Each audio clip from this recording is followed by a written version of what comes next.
24 नवंबर वो डेट है जो बहुत से खिलाड़ियों की किस्मत बदलने वाली है, जिसमें से हम आज बात करने वाले हैं टॉप 10 क्रिकेटर्स की जो रातों रात करोड़पति होने वाले हैं। पैसा ही पैसा होगा। हाँ भाई, बिल्कुल पैसा ही पैसा। देखते हैं ऐसे वो कौन से खिलाड़ी हैं जो टॉप 10 की उस लिस्ट में आ सकते हैं, बेसिकली जिनको बहुत ज्यादा प्राइस मिलने वाला है 24 की इस मेगा ऑक्शन में। मेगा ऑक्शन 2 दिन चलने वाली है, 24 और 25।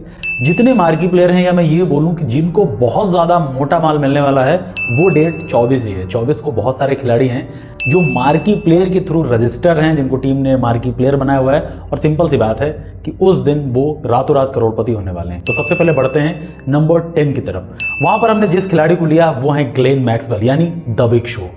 बिग शो परफॉर्मेंस चाहे पिछला सीजन उनका खराब गया हो, लेकिन आपको पता है कि बिग शो के पीछे बहुत सारी टीमें अपने आप जाती हैं। तो मैं मान के चलता हूं कि उनको 8 से 10 करोड़ इत्मीनान से मिलने वाला है। अब बढ़ते हैं अगले खिलाड़ी की तरफ। वहां पर हमें लगता है कि वो ऐसा खिलाड़ी है जिसके पीछे बहुत सारी टीमें जा सकती हैं, वो है युजी चहल।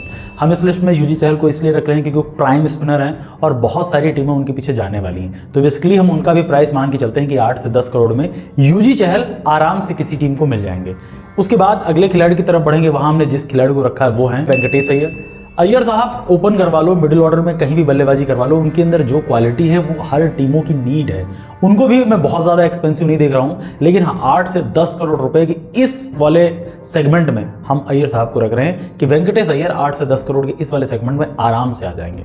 बढ़ते हैं अगले खिलाड़ी की तरफ। वहाँ पर हमने जिस खिलाड़ी को रखा है वो खिलाड़ी हैं डीएसपी सिराज। देखिए, सिराज साहब का प्राइस ज़्यादा भी हो सकता है, लेकिन एक चीज़ आप बताओ कि इतने फास्ट बॉलर आए हुए हैं, किसी टीम को बहुत ज़्यादा फास्ट बॉलर की नीड है, किसी को बिल्कुल भी नहीं है। सपोज दैट अगर आप लखनऊ की बात करें, उनके पास ऑलरेडी 2 फास्ट बॉलर हैं, अगर उनको चाहिए तो एक ही चाहिए, इसलिए हो सकता है वो इतने बड़े प्राइस टैग के साथ ना जाए। तो मैं डीएसपी सिराज को पहली बार तो आरटीएम के थ्रू आरसीबी में पा रहा हूँ, और मुझे लगता है कि 10 से 12 करोड़ का वो एक सेगमेंट है या वो बजट है जिसमें बहुत आराम से डीएसपी सिराज साहब आ जाएंगे। इससे ऊपर हो सकता है 1 आध करोड़ बढ़ जाए, तो उससे ज़्यादा कोई फर्क पड़ेगा नहीं, लेकिन मेरे हिसाब से 10 से 12 करोड़ के उस बजट में सिराज साहब आराम से आ जाने चाहिए।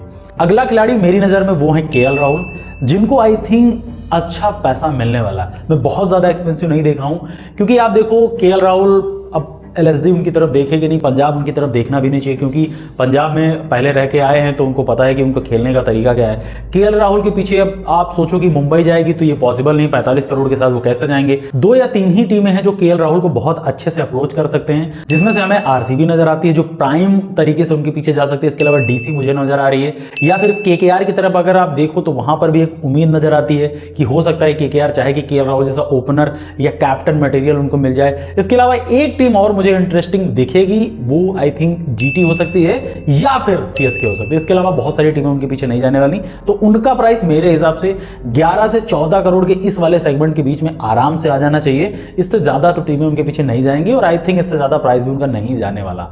अब बढ़ते हैं अगले खिलाड़ी की तरफ। वहां पर हमने जिस खिलाड़ी को रखा है वो है ईशान किशन। ईशान किशन को हमने केएल राहुल से ऊपर सिर्फ इसलिए रखा है, देखिए उसका मैंडेटरी रीजन है जीटी उसके पीछे मुझे लगता है कि ऑल आउट जाने वाली, या फिर मुंबई भी उनको अपनी टीम में लेने की पूरी कोशिश करेगी। मुंबई पिछले कई सीजनों से ईशान के साथ कंसिस्टेंट बनी हुई थी, और मुझे लगता है कि वो ये चाहेंगे कि ये हमारा बनाया हुआ प्लेयर है, हमारे अपनी टीम में आ जाए, अपना काम बन जाएगा। तो मुझे ये लगता है कि हो सकता है कि ईशान किशन भी सेम 12 से 15 करोड़ या 14 करोड़ के इस प्राइस टैग के साथ आराम से किसी भी टीम के पीछे आ सकते हैं, कोई दिक्कत वाली बात नहीं है। इसके अलावा मुझे समझ आता है कि एक और खिलाड़ी है जिनको बहुत ज्यादा अच्छा प्राइस मिल सकता है, वो है श्रेयस अय्यर। मेनली उनके पीछे एलएसजी जा सकती है, डीसी आपको पता है कि वो हो सकता है ऑल आउट चले जाएं, क्योंकि उनको कैप्टनसी की नीड है, वो कैप्टन मटेरियल है और विनिंग कैप्टन है, सबसे बड़ी बात है। आई थिंक उनके पीछे गुजरात नहीं जाएगी, क्योंकि वहां पर कैप्टन सॉर्ट आउट है, या फिर आरसीबी भी नहीं जाने वाली। हो सकता है पंजाब अप्रोच कर ले। तो ये जब 3-4 टीमें अप्रोच करेंगी या इंटरेस्टिंग रहेंगी ऑप्शन में, तो सिंपल सी बात है कि आपका प्राइस अपने आप ऊपर रहने वाला है। तो मैं श्रेयस अय्यर को 15 करोड़ से प्लस के बजट में अपने आप देखता हूं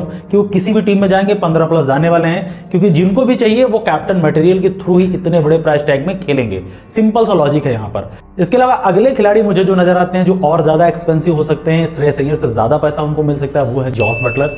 सिंपल सा रीजन है क्योंकि जॉस बटलर कैप्टन मटेरियल है। दूसरी बात, इतने फेयरलेस ओपनर हैं, और किसी भी टीम को उनके जैसे ओपनर की नीड हो सकती है। वो टीम आरसीबी भी इंटरेस्टेड हो सकती है, जीटी भी हो सकती है, पंजाब भी हो सकती है, एलएसजी भी हो सकती है, दिल्ली भी हो सकती है। इसके अलावा अगर आप देखो ना तो 1-2 टीमें और भी उनमें इंटरेस्ट दिखाएंगे, क्योंकि सिंपल सा लॉजिक है यार, जॉस बटलर वहां से मैच निकाल कर आपको दे सकते हैं जहां आपकी उम्मीदें खत्म हो चुकी होंगी, क्योंकि इसके पहले उन्होंने आरआर के लिए सेम टाइप का बहुत जॉब्स डन कर रखी हैं, उनको कोई दिक्कत वाली बात नहीं, बड़ी पारी खेलने के वो आदी हैं। तो सिंपल सा लॉजिक है कि यार जॉस बटलर के अंदर वो कैपेसिटी है, वो क्वालिटी प्लेयर है कि एक एंड वो संभाल भी लेंगे, आपका स्कोर कार्ड भी देख लेंगे। तो सिंपल से इसी लॉजिक के थ्रू मुझे लगता है कि जॉस बटलर 15 से 17 करोड़ के इस वाले प्राइस टैग के बीच में वो आराम से आ सकते हैं। हाँ, हो सकता है वो 14 में आ जाए, हो सकता है 18 में आ जाए, वो तो डिपेंड करता है कितनी टीमें उनके पीछे जाने वाली, लेकिन मुझे लगता है कि वो 15 के आसपास तो रहने वाला है, ये डेफिनेटली होने वाला।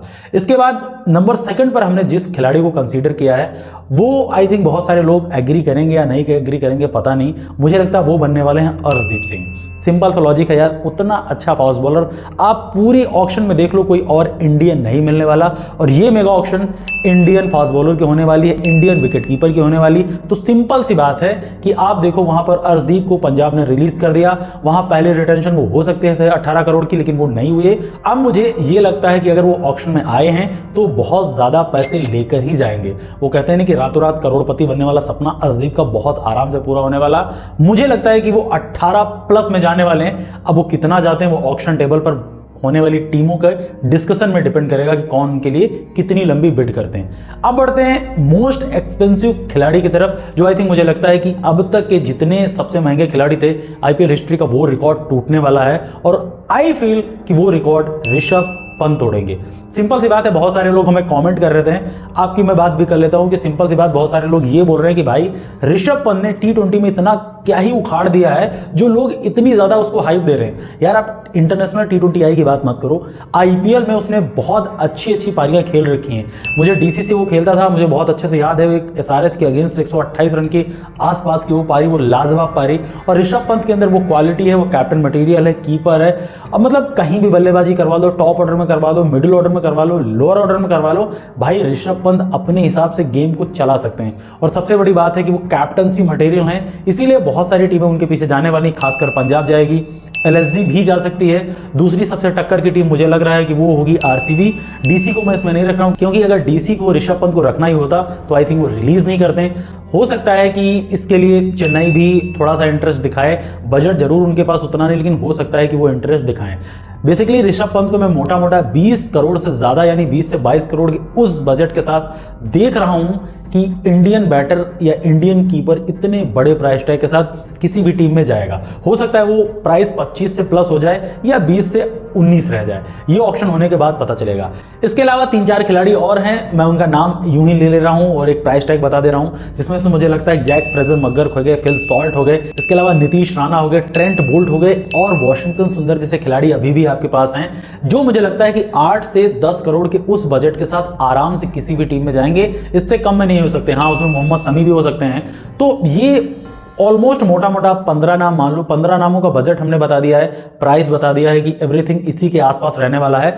अगर कोई खिलाड़ी बहुत ज्यादा ऊपर निकल जाएगा तो वो ऑक्शन होने के बाद हम लोग डिस्कस कर लेंगे। बेसिकली मेरी नजर में ये 15 खिलाड़ी ऐसे हैं जिनको जिस प्राइस टैग के सेगमेंट में हमने रखा है आई फील उसी में ये रहने वाले हैं। 101% प्रेडिक्शन कर देना अपने आप में बहुत ज्यादा टफ चीज है, और कोई भी पर्सन इसको कर भी नहीं सकता, तो उसमें हम कैसे कर दें। सिंपल सा लॉजिक है कि एक स्ट्रैटेजी के थ्रू इसको इंप्लीमेंट किया जाता है, बनाया जाता है, तो हमने उसमें कोशिश की। आई फील इसी में इनका प्राइस टैग रहने वाला है। बाकी अगर आपको लग रहा है कि ऐसा कोई खिलाड़ी है जो इन सब में शामिल नहीं है, मेरी इस लिस्ट में शामिल नहीं है और उसको होना चाहिए था इस सेगमेंट में, तो वो हमें कमेंट सेक्शन में जरूर बता दीजिए। बाकी अभी तक हमने मेगा ऑक्शन से रिलेटेड 10 टीमों के प्रॉपर वीडियोज अपने चैनल पर बना लिए हैं, अपलोड हो चुके हैं। बहुत लोगों का प्यार मिला, और आप चाहें अगर अभी तक नहीं देखा है तो आप चाहें आराम से देख सकते हैं। बाकी जब ऑक्शन हो जाएगी उसके बाद हम लोग एक एक टीम का फुल एनालिसिस करेंगे, किस टीम के बारे में कितना ऑक्शन अच्छी रही, क्या उनका मतलब कहते नहीं वर्स्ट बाइस हो गई, या देखो बेस्ट बाई के तहत उन्होंने क्या दांव खेला, कौन सा खिलाड़ी अपनी टीम में, इस पर पूरा विस्तार में हम लोग आराम से चर्चा करने वाले हैं। फिलहाल